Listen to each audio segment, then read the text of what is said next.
jam 14.12 ya, kita mulai. Assalamualaikum warahmatullahi wabarakatuh. Alhamdulillahirrahmanirrahim. Wassalamualaikum Muhammadan abduhu rasuluh sallallahu alaihi wasallam wa ala alihi washabihi amma ba'da. Pertama-tama saya ucapkan syukur pada rekan-rekan. Seperti biasa, mudah-mudahan agenda rutin setiap Sabtu kita bahas kasus ini kasus case report. Artinya nggak harus kasus yang di Nafila, tapi kasus yang di luar negeri yang ada ditemuin di kita.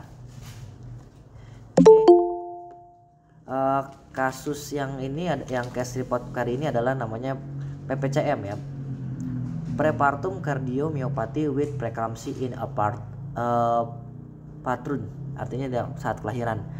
PPCM ini memang di Nafila jarang dapat, tapi sebenarnya di Hermantoni aku sering dapat. Ya mudah-mudahan bisa dibagiin ya ke kalian ya. Ini dapat case reportnya dari jurnal Emergency ya, Emergency Medical dari Turki ini publishnya. Tapi ini kasus di India pasiennya, dengan dokter Davi dan dokter Nevin ya, di Departemen Anestesi Critical Care ya. Jadi ini masuk ke ruangan ICU di India ya. Oke, ini ilustrasi kasus. Sebenarnya nggak ada gambarnya, jadi case report di India terkendala pasiennya nggak mau diambil gambar, jadi ini berbentuk laporan kasus aja. Dan ini gambar-gambarnya, ini ilustrasinya aja. Di Departemen Anestesi and Critical Care di India, kasusnya itu di 2020 Oktober. Kasusnya prepartum cardiomyopathy with preeclampsia in infarct. Pasien mau melahirkan, oke.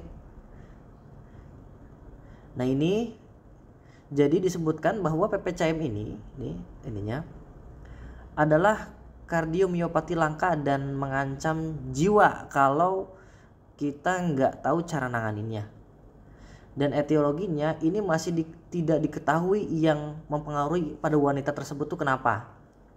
Dan biasanya pada bulan terakhir kehamilan atau dalam 5 bulan pertama periode pasca persalinan. Jadi di trimester 3 atau setelah melahirkan itu bisa timbul PPCM gitu.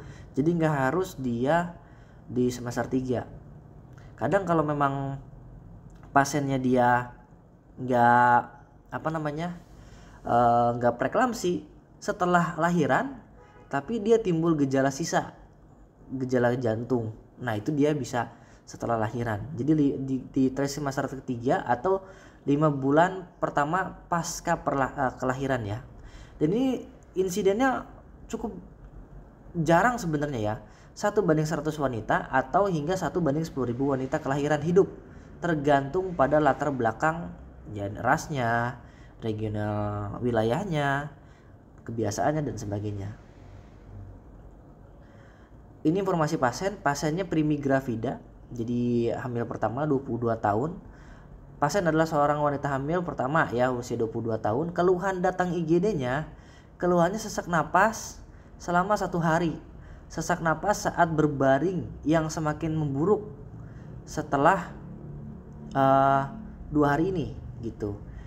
Tidak ada riwayat masalah jantung sebelumnya. Terus kalau yang lengkapnya, kalau utama masuk IGD sesak selama 1 hari, ortopne progresif selama 2 hari. Ortopne tuh gini, dia sesak kalau dia posisinya tiduran gitu. Itu kasnya ya kalau dia ada gejala jantung. Jadi kalau ada gejala jantung, dia adalah sesak saat dia tiduran tuh masih makin sesak. Tensinya 140, lihat lagi hamil kan, berarti ini kan dia masuk ke preeklamsi kan. Terus lama-lama dia naik di 170/110. Laju napasnya makin cepat. Terus saturasi oksigennya dia 66% dengan oksigen masker. Dari pemeriksaan fisik ada dyspnea, ada dyspnea itu sesak. Takipne, napasnya cepat banget di atas 30, disebut detakipne 32 kali per menit. distensi vena leher. Jadi lehernya ini apa namanya, kalau kalian pegang vena jugularnya itu melebar. Ada edema bilateral, jadi kakinya bengkak, grade 2, bengkak banget. Ada ronki, jadi kalau kalian cek paru-parunya itu ada suara kayak dahak tapi banyak. Itu sebenarnya bukan dahak ya, itu sebenarnya air. Terus ada galap itu jadi jantungnya itu udah nggak bagus, dia mompanya duduk cepet, saking cepetnya mompanya, jadi 3 kayak suara jantung tambahan. Dan tidak ada denyut jantung janin, berarti janinnya udah meninggal.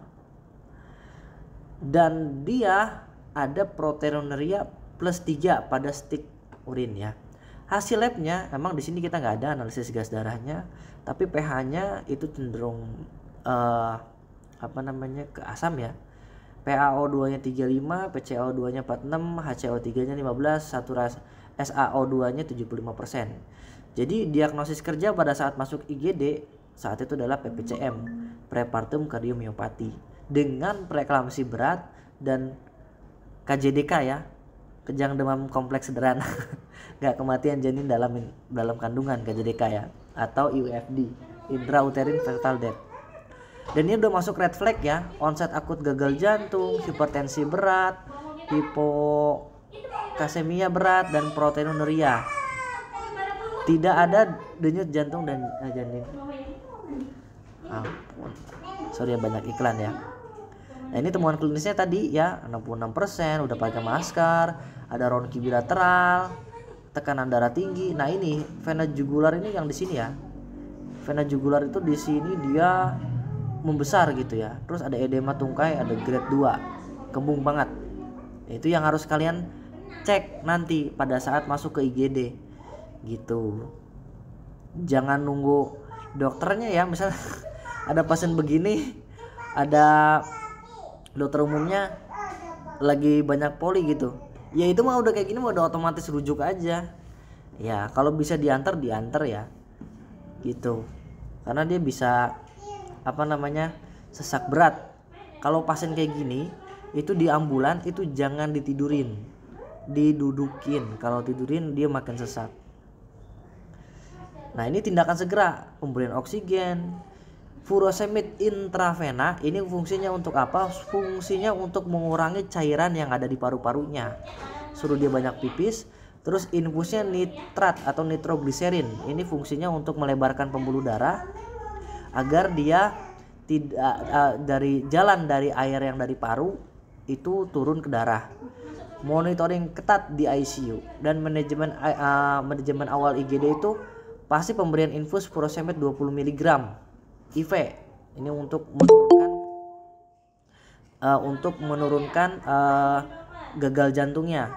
Jadi pemberian infus furosemid, ini mau mandi. Ya, kenapa sayang? Iya. Boleh mandi dulu ya. Iya, mandi dulu. Mandi dulu ya. Maaf, diulang ya. Jadi pada manajemen awal kasus ini itu kita kasih furosemid gak apa-apa, walaupun dia lagi hamil, udah meninggal juga kan, KJ3 kan, kematian janin dalam kandungan. Jadi kita kasih pemberian furosemid 20 mg terus, nggak apa-apa, untuk menurunkan preloadnya. Preload itu gimana ya? Jadi menurunkan beban jantung. Jantung itu kan dia ada air masuk ke dalam jantung kan, darah masuk ke dalam jantung. Nah kita kurangin darah masuknya, jadi kita buat dia mixi membuat dia buang air kecil supaya air yang dalam darah itu berkurang ya, mengurangi kongesti paru. Jadi paru itu kan dia kerendam air ya, kita kuras gitu dengan furosemid. Jangan lupa dikasih nitrat nih, nitrogliserin, mengontrol untuk tekanan darah tingginya ya. Terus lanjutnya, nah jangan lupa kalian harus EKG nih pasien-pasien kayak gini nih. Kalau bisa di echo. Ternyata begitu di echo ya, pasiennya itu EF tuh gimana ya ngomongnya? Darah yang dipompa keluar dari jantung normalnya itu di atas 50%. Kalau 25%, berarti dia pompa jantungnya udah gagal. Makanya PPCM dia gagal jantung sementara. Otot jantungnya tidak bisa memompa darah keluar dari jantung, intinya gitu. Dengan hipokinetik global. Hipokinetik itu berarti ototnya semuanya gak bergerak gitu ya. Nah, terus protein positif 3 jelas berarti cairan itu banyak mengendap di interstisial ya. Udem tungkai, udem paru, sesak berat. Nah, itu gara-gara proteinnya juga tinggi. Berarti diagnosanya kardiomiopati PPCM berat ya, sama preeklamsi berat. Nah, hasil pemeriksaan penunjangnya di ronsen ternyata dia udah kardiomegali tuh. Udah gembung banget. Jadi udah melebar banget jantungnya, dia mompanya itu nggak kepompa semua cairannya. Ada edema paru. Parunya juga banyak airnya, besar. Edema. Terus udah dilatasi global, seluruh ruang jantung udah bengkak semua.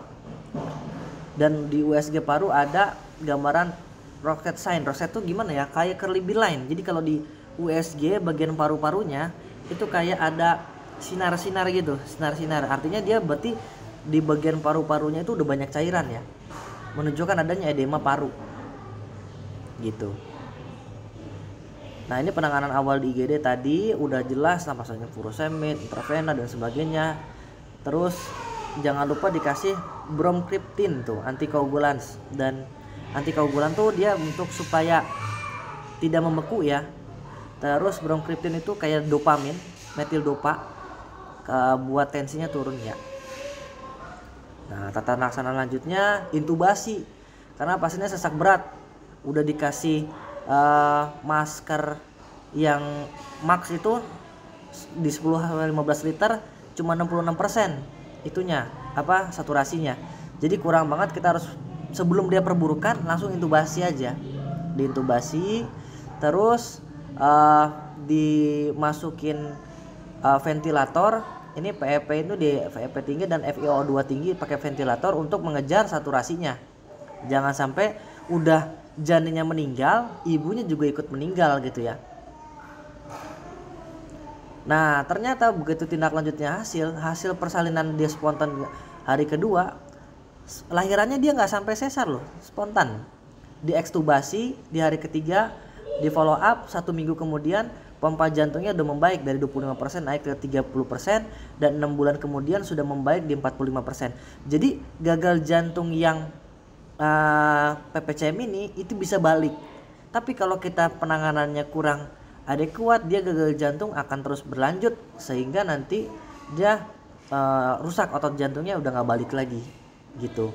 Jadi setelah lahiran ini konsulnya jangan nggak dikonsulin ke dokter obgyn lagi, ini harus balik konsulnya ke dokter jantung untuk memulihkan pompa jantungnya yang udah jantungnya membengkak itu diperbaiki. Nah, diagnosis dan terapi dan skema board. Nah, ini skema board ini adalah pengobatan untuk PPCM ya, bromkriptin, obat gagal jantung oral, antikoagulan, vasodilator dan diuretik. Bromkriptin ini dia metil dopa ya, golongan dopaminergic untuk dia menurunkan tekanan darah pada saat ibu hamil. Terus obat gagal jantung yang oralnya itu walaupun dia toksik untuk janin, tapi udah semester 3 akhir cepat segera di SC dan tetap dikasih obat gagal jantung kayak misalnya furosemid, 4 pilar tuh furosemid gitu ya, captopril gitu. Itu ada obat-obat gagal jantung ya. Dan antikoagulan dia diencerkan darahnya karena memang pompa jantungnya itu kan dia gak bisa pompa. Kalau darah gak dipompa dia akan mengental, resiko tingginya jadi stroke. Jadi tetap dikasih ke antikoagulan karena memang pompa jantungnya gak bagus, darah itu banyak yang mengendap, itu resiko stroke tinggi. Tetap makanya pencegahan untuk stroke kita kasih antikoagulan dan vasodilator dan diuretik. Vasodilator ini untuk mengurangi sesak napasnya, jadi dikasih untuk vasodilatasi, bisa kanderin atau kandesartan, bisa captopril, bisa amlodipin, tapi ya pokoknya lahirkan dulu yang penting ya. Diuretik untuk nguras cairannya gitu. Nah, ini yang harus kita perhatikan. Jadi kalau ada ibu hamil jangan lupa cek tanya gitu, Bu, waktu orang tuanya hamil ada masalah nggak, disesar nggak orang tuanya. Oh iya dok, disesar, dulu ada preeklamsi, nah dulu ada riwayat darah tinggi, nah itu juga termasuk. Jadi kemungkinan anaknya hamil juga bisa menderita darah tinggi. Atau kita nggak pernah tanya namanya defisiensi selenium, ini juga bisa mempengaruhi kontraksi otot jantung kalau dia defisiensi selenium ya. Atau tanya dia udah kehamilan keberapa, ada yang lebih dari 5 biasanya itu dia resiko untuk PPCM. Terus usia lanjut juga termasuk, dan ras Afrika dan Asia itu juga sering. Dan riwayat keluarga tadi ya, kalau ada ibunya pernah PEB, kemungkinan anaknya besar juga iya. Terus ada riwayat diabetes atau malnutrisi atau tidak, kita juga harus cek ini. Tapi biasanya kita nggak pernah cek sampai sedalam ini ya, gitu ya. Terus penggunaan tokolitik berkepanjangan, ya jadi dia tokolitik itu dia untuk penguat kandungan, ngomongnya kan gitu ya. Saya dari awal udah pakai penguat kandungan, nah itu sebenarnya juga bisa mempengaruhi pas dia mengedan. Jadi gimana ya, kan tokolitik itu dia menurunkan kontraksi otot uterus. Tapi jangan salah, otot polos yang lain pun akan terpengaruhi. Salah satunya otot jantung, ya kan? Jadi penggunaan tokolitik yang berkepanjangan saat lahiran juga bisa mempengaruhi. Jadi banyak faktor ya. Terus ada infeksi virus gitu. Nah ini dari lampiran case report jurnalnya. Udah 15 menit lebih ya. Saatnya sekarang diskusi. Kira-kira ada yang mau ditanya nggak?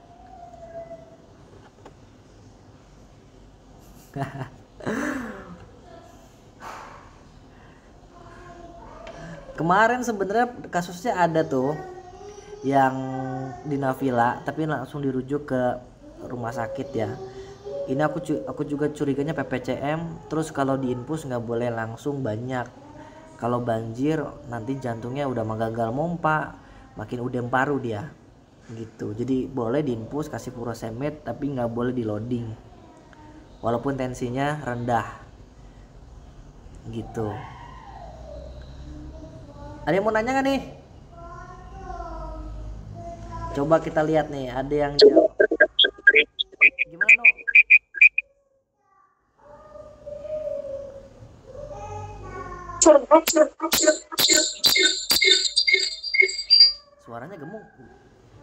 Suaranya gimana no? Iya, Hana dok, samping aku. Dok, maaf, kan tadi katanya penanganan awal itu dikasih furosemid.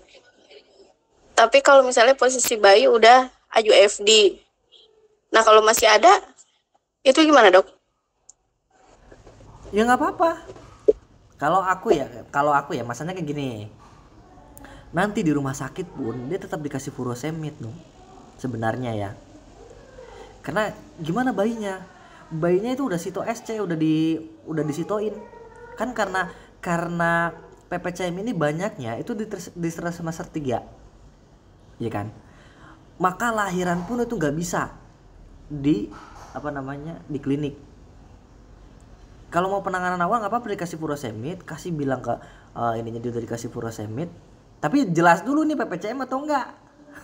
Nanti lo kasih furosemid ternyata bukan PPCM, tapi PEB aja. Gitu. Boleh sebenarnya di rumah sakit tuh bakal dikasih furosemid dan itu di SC Sito. Dan anaknya pasti masuk inkubator karena dia trimester 3 itu biasanya surfraktan di bagian parunya dia belum bagus gitu. Jadi memang masuk ke NICU pakai CPAP terus dikasih Dexa gitu untuk pematangan paru. Jadi ditangkap sama dokter anak juga. Cuman maksudku kita itu tahu gitu, ini tuh curiganya ke PPCM nih gitu. Kayak kemarin kan, oh ini PPCM nih, jantungnya di aku dengerin dia ada bunyi jantung ketiga. Nah kalau bidan kan fokusnya ke ibu dan perutnya ya. Tapi kalau didengerin bagian jantungnya pakai status iseng aja. Kalau ada yang udem tungkai, coba dengerin denyut jantung ibunya. Kalau ada gelap gitu kayak bunyi jantung tambahan, nah udah itu curiga PPCM.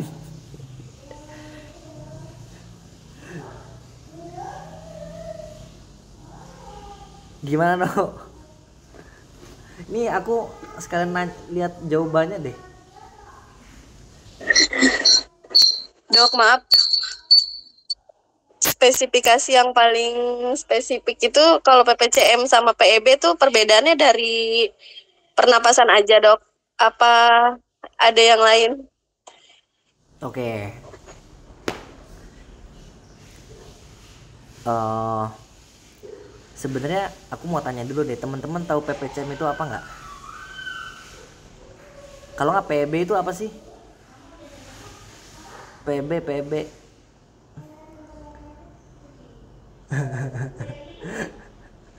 Preeklamsi berat.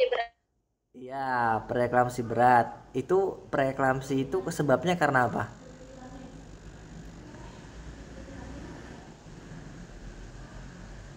Iya, ya udah nggak apa-apa ya, kita review lagi aja ya. Jadi kan preeklamsi berat itu kan dia Hipertensi merendah. hipertensi ya. Sebenarnya beda dengan hipertensi ya. Jadi ada yang dia sebelum hamil ada hipertensi.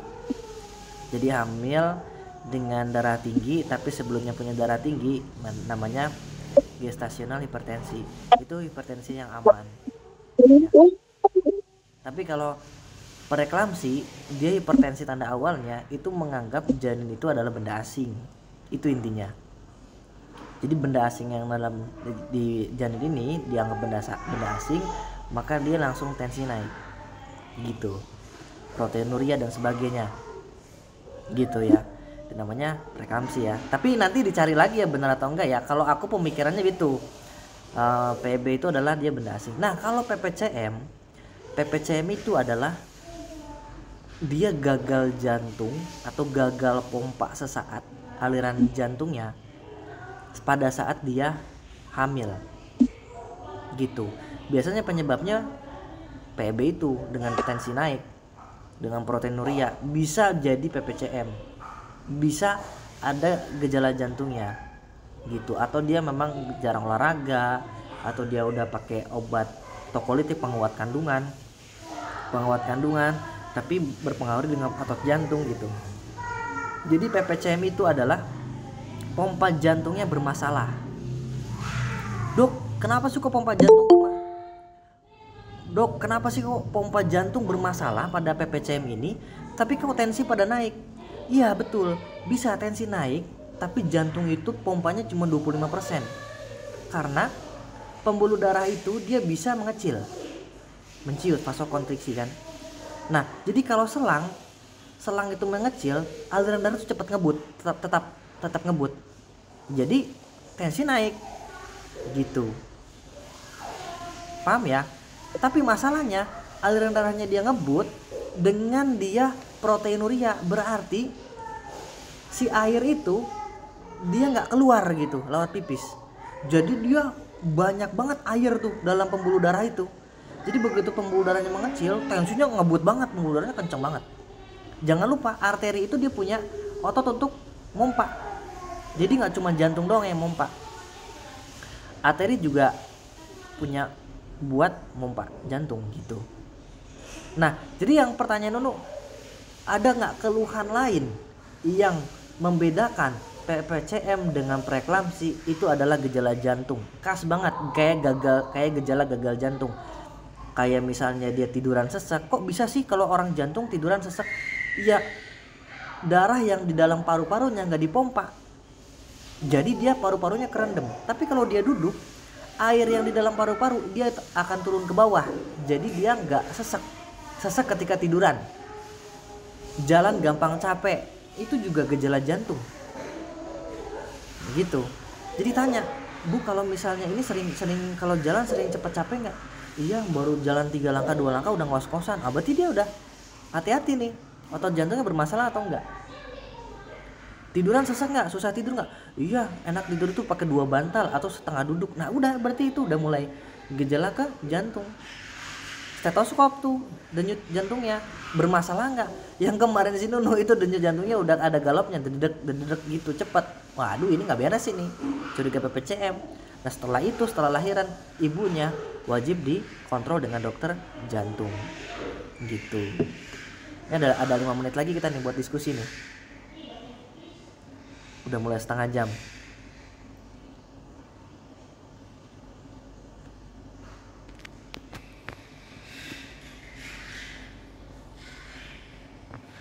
Ada yang mau ditanya nggak?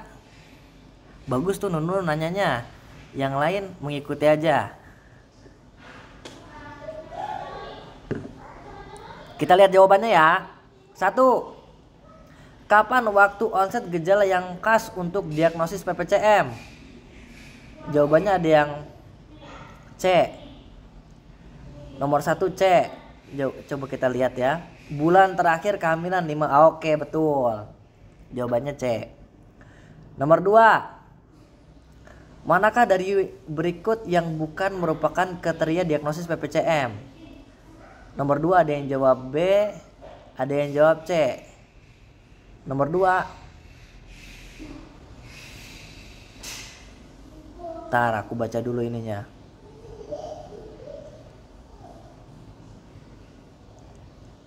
Nomor 2 itu dia dodol. Ya. Manakah yang berikut yang bukan merupakan kriteria diagnosis yang merupakan kriteria diagnosis? Manakah yang berikut yang bukan merupakan kriteria diagnosis? Tidak ada riwayat penyakit jantung sebelumnya, tidak ada penyebab untuk gagal jantung. Oh, ini salah pertanyaan ya. Jawabannya dodol ya. Jadi kalau dilihat fungsi jantung itu, kalau yang D itu kan dia fraksi ejeksi ventrikel kirinya di atas 45%. Ya kan? Nih yang nomor 2. Nomor 2 tuh mana sih? Salah soal gue ya. Baca yang mana sih?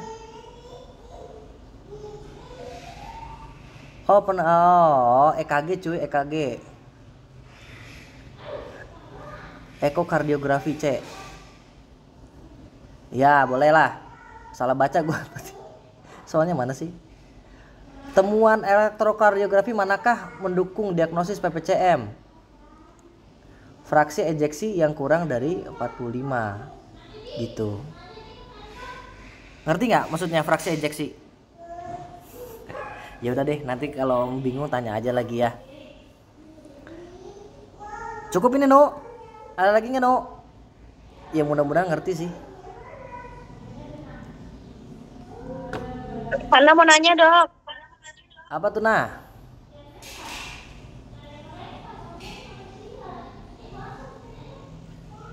Apa nak? Itu dok, makanan awal selain pakai furosemid di klinik pakai apa lagi? Obat darah tinggi nak? Ada nggak obat darah tinggi kita nepedipin kek? Metildopa? Jadi prinsipnya sama kayak penyakit jantung ya. Yang pertama kasih dia obat darah tinggi. Obat darah tinggi yang aman ibu hamil apa? Metildopa sama obat aman yang untuk ibu hamil itu adalah metildopa sama nepedipin, ya kan? Kedua apa? Kedua furosemid sebenarnya. Furosemid itu buat dia keluarin cairan. Yang ketiga itu dia kasih sebenarnya pengencer darah, antikoagulan, aspilet dan sebagainya. Untuk kan PPCM itu kan dia gagal pompa tuh tadi. Jadi ada darah yang mengendap. Darah yang mengendap itu jangan sampai dia mengental. Kalau dia mengental terus dipompa berhasil balik.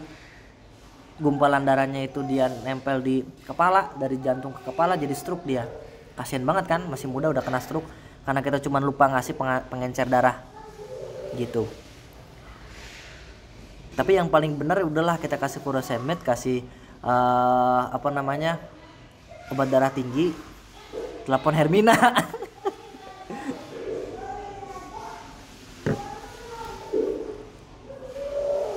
Ada lagi nggak? Lumayan kan? Setengah jam nambah ilmu nih. Apalagi nak?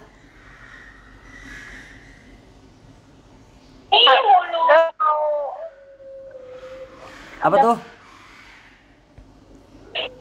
Pemilihan gizinya mal terus ciprosemid. Supravenit. Apa? Furosemid. Furosemid ya, ada nggak yang IV kita?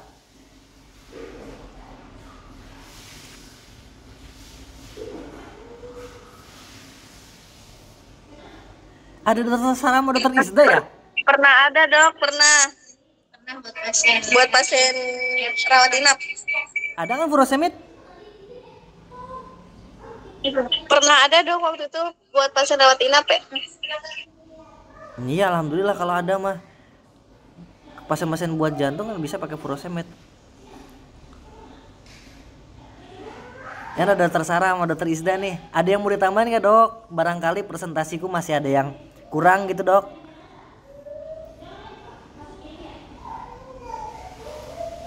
Dok, maaf berarti MGSO 4 nggak perlu masuk dulu ya? Masuk nifedipin dulu aja gitu.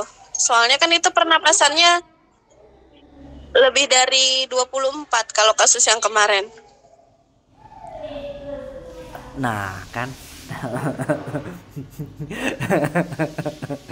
Nih ya. Jadi kalau dia PPCM ya, ini kasusnya PPCM ya, PPCM ya. Jadi sesak napasnya itu karena dia paru-parunya kerendam. Nah, kalau kita kasih MBGSO 4 itu kan bisa depresi napas. Betul kan? Justru kita butuh takipne. Kita butuh dia napas cepat. Gitu. Jadi kalau kita kasih MBGSO 4 mending kalau kataku tunda, masuk ke rumah sakit biar di situ ada EKG, udah ada echo, jelas dia PPCM atau bukan. Kalau dia bukan, kasih MGSO 4 nggak apa-apa. Apalagi kalau kasusnya PPCM itu kan dikasih furosemid kan, artinya apa? Dia itu nggak bisa pipis loh. Untuk air ke ginjalnya itu nggak kepompa sama jantungnya. Biasanya kalau PPCM itu dia pasiennya sedikit kencingnya, makanya dikasih furosemid. Syarat satu dikasih MGS 4 kalau nggak salah refleks patella, nggak depresi napas, ada urinnya nggak sih? Kalau nggak salah ya, apa gue salah ya? Ada dok, urin lebih dari 30 cc. Iya kan? Ada kan? Ya. Nah, urin lebih dari 30 cc tandanya dia bukan PPCM.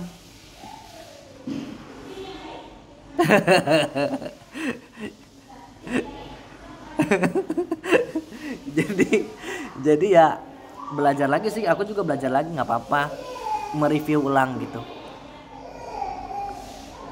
Oke, kita udah lebih dari 30 menit nih. Ganggu kerjaan nggak?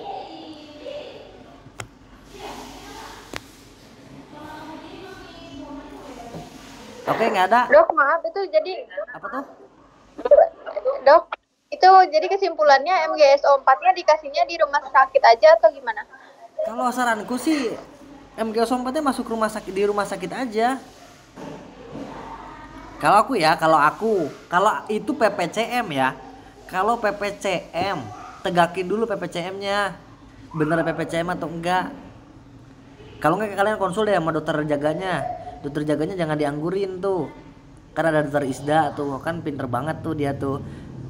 Bisa dilihat pemeriksaannya kan bisa tuh sama dokter Isda. Sama dokter Sarah. Sama dokter Rima. Tanya dulu dok, ini kira-kira kasih MGSO 4 enggak? Dia kasusnya PPCM atau enggak? Kalau enggak minimal kalian mau dengerin deh jantungnya ada galop atau enggak. Kalau pasien BPJS, nggak usah lah pakai MGS pasien pas segala. Nah, langsung rujuk aja. Tekor kita. Dibayar kagak. Nah, pasien BPJS mah.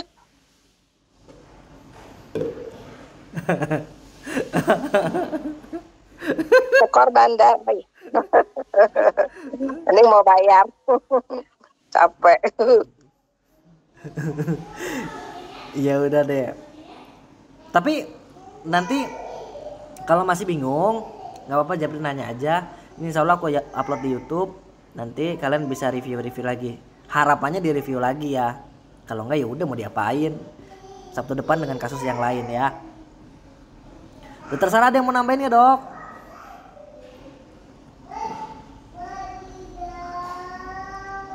Udah dok.